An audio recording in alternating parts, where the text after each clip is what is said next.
Hi friends, இன்னைக்கு நம்ம வீட்டில் அம்மா அப்பா கிட்ட ஆப்பம் பால் செஞ்சு கொடுக்க சொன்னோம். செஞ்சு கொடுக்க போகிறாங்க. வாங்க வீடியோக்குள்ளே போகலாம். ஹாய் ஃப்ரெண்ட்ஸ், இன்றைக்கி பசங்க ஆப்பம் பால் கேட்டிருக்காங்க. திடீர்னு கேட்டதுனால எங்ககிட்ட ஆப்பம் மாவு இல்லை. அதனால் இட்லி மாவில் தான் நாங்கள் ஆப்பம் பால் செய்ய போகிறோம். என்னடா பண்ணுறது, ஆப்பத்துக்கு மாவு இல்லையே அப்படின்னு பார்த்தா, அப்புறம் எங்கள் வீட்டுக்காரர் தான் சொன்னார், நான் இட்லி மாவுலேயே ஆப்பம் போட்டு தரேன் அப்படின்னு சொல்லிட்டு. அதனால் இன்றைக்கி அவர் தான் ஆப்பம் பால் செஞ்சுருக்காங்க. நான் வீடியோ எடுத்திருக்கேன். அதை எப்படி பண்ணலான்னு இப்போ நம்ம பார்க்கலாம் வாங்க. ஃபஸ்ட்டு தேங்காய் பால் எடுத்துக்கலாம். அதுக்கு அரை மூடி தேங்காவை உடைச்சி சின்ன சின்னதாக கட் பண்ணி மிக்சியில் போட்டு நல்லா மசியை அரைச்சி தண்ணி ஊற்றி வடிகட்டிக்கலாம். நாங்கள் 2 வாட்டி வடிகட்டி எடுத்துருக்கோங்க. உங்களுக்கு எப்படி தேவைப்படுதோ நீங்கள் அந்த அளவுக்கு நீங்கள் தேங்காய் பால் எடுத்துக்கலாம். தேங்காய் அரைக்கும் போதே அதில் ஒரு 3-4 ஏலக்காய் போட்டு அரைச்சிக்கோங்க வாசனைக்கு. நல்லா ஃபில்டர் பண்ணிக்கலாம். ஃபில்டர் பண்ணிட்டு பாருங்கள், 2வது இப்போ திருப்பி நாங்கள் அரைக்கிறோம். திரும்பவும் அது ஒரு வாட்டி தண்ணி ஊற்றி அரைச்சி நம்ம பால் எடுத்துக்கலாம்.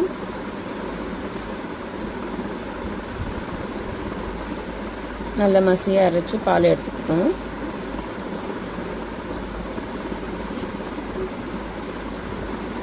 இப்போ பால் எடுத்தாச்சு.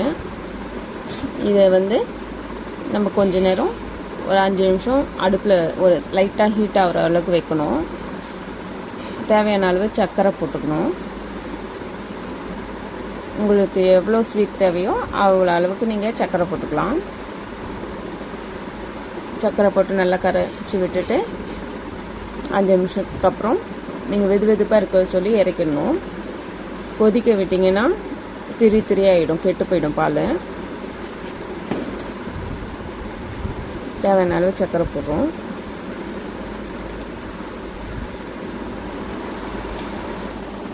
அடுத்தது இட்லி மாவு எடுத்துக்கலாம்.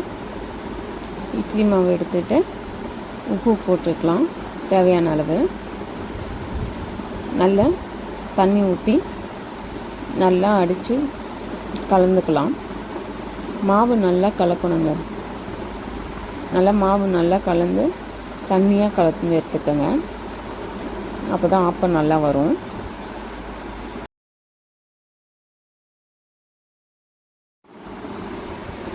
நல்லா தண்ணியாக கரைச்சிக்கோங்க. அப்போ தான் ஆப்பம் நல்லா வரும். ஆப்பம் இந்த வீடியோவில் இருக்க மாதிரி இந்த அளவுக்கு தண்ணியாக நீங்கள் மாவை கரைச்சி எடுத்துக்கோங்க. இப்போ நாங்கள் இந்த மாவில் ஆப்பம் ஊற்றுவோம். பாருங்கள் எப்படி வருதுன்னு. ஆப்பம் நல்லா வந்ததுக்குங்க.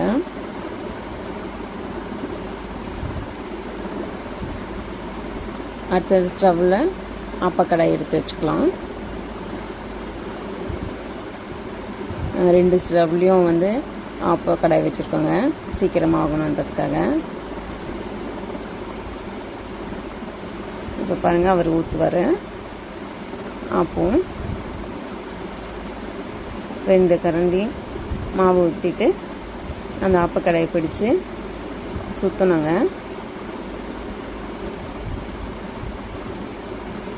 இவர் பூ ஷேப் வர மாதிரி ஊற்றுறாரு. நம்ம ரவுண்டாகவும் ஊற்றிக்கலாம், நம்ம விருப்பம்தான்.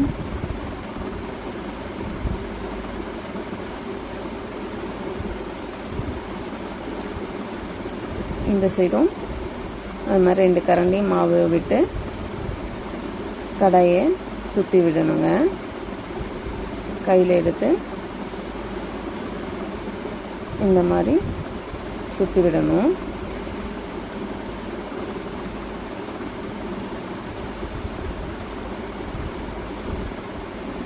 இது பூ ஷேப் வர மாதிரி ஊற்றி வச்சுருக்காரு. அடுத்தது உங்களுக்கு நம்ம பிளெயினாக எப்பவுமே ஊற்றுற மாதிரி ரவுண்டாக ஊற்றலாம். இது ரவுண்டு. பாருங்கள் எப்படி வந்திருக்கு ஆப்பம். நல்லா சூப்பராக சாஃப்டாக இருக்குது பாருங்கள். உண்மையாகவே இட்லி மாவில் வந்து இவ்வளோ சாஃப்டாக வரும் நாங்கள் எதிர்பார்க்கவே இல்லைங்க. சூப்பராக இருக்குங்க.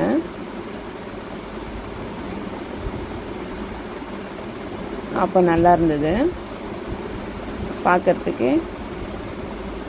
ஆப்ப மாவில் செஞ்ச மாதிரியே இருக்குங்க. நீங்களும் ஒரு வாட்டி ட்ரை பண்ணி பாருங்கள். அப்போ எப்படி வந்ததுன்னு எங்களுக்கு கமெண்ட்ஸில் சொல்லுங்கள்.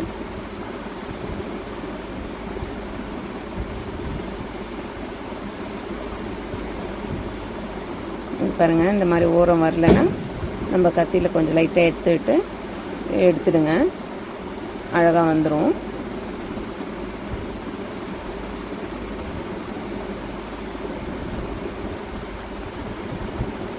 அவ்வளோதாங்க.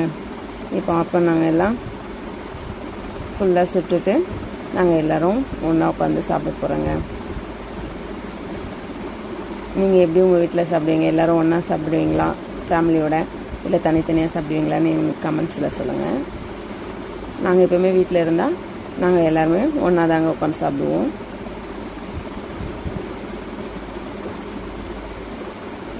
அதுக்காக தான் நாங்கள் 2 அடுப்பில் 2 ஆப்பக்கடை வச்சு சீக்கிரமாக ஆகணுன்ட்டு டக்குன்னு சுட்டு ஹாட் பாக்ஸில் போட்டு வச்சுருக்கோம். இப்போ எல்லாம் சுட்டு முடிச்சதும் நாங்கள் எல்லாம் ஒன்றா உட்காந்து சாப்பிடுவோங்க. ஆப்பம் பால் ரெடிங்க. என் பொண்ணு பாருங்கள், நல்லா இருக்கு சொல்கிறான். நாங்கள் எல்லாம் சாப்பிட்றோங்க. நீங்களும் வாங்க சாப்பிட்லாம்.